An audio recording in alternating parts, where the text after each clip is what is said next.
Golf Online Academy in association with Astounding.com.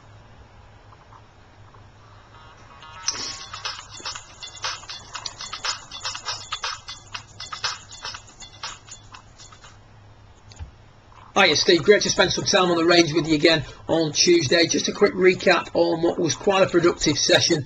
Certainly towards the end of the session you got some real good changes on your ball flight. First of all, I'm sorry for the blurry nature of this footage, unfortunately it was the only one we had from face on. First of all, I'd like to see the handle a touch further forward and also the weight a touch further forward. The big issue, however, from face on was this length of golf swing. You see there the arms getting really out of hand at the top, sort of pushing you up and over as you approach the top, and then you've got to go regaining that radius. You never quite do it, you never get back into flexion, and you tend to lose it with the handle a little bit from sort of P6.7 through to P7.5. So there's a little bit of a scooping action going on there, which we know can be attained by a little bit of work on the flying wedge, but also what you tend to find is flying wedge, maintenance of the wedge is a result of other things in your golf swing. So then when we took a look down the line, what we start to see is that, first of all, the elbows divide very early. The left shoulder doesn't work down for long enough, and as a result the club is rolled under plane, setting quite flat and then steepening severely during the downswing.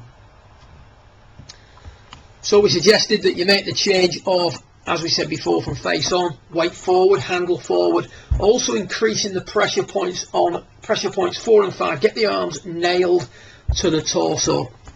From there, the key thought was to get that left shoulder working down. You can see there, also squeezing the elbows together, the club working up the plane a little bit better than before, and consequently down a touch shallower than before as well.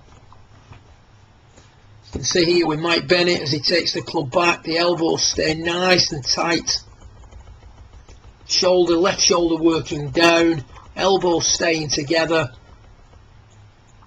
pressure points maintained at the top, very disciplined top of the backswing position, and then the club working down plane nicely.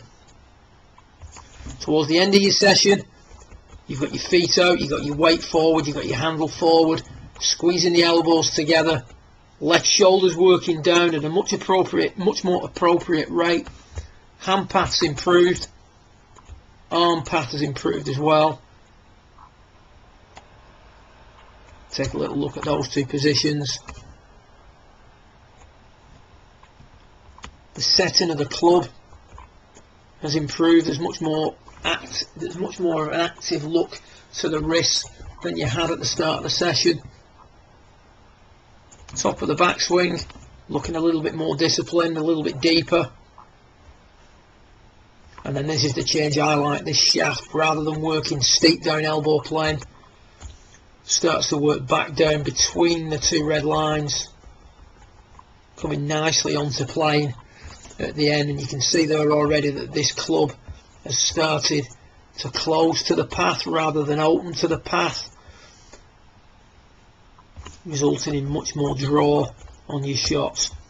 On this ball, as you come through,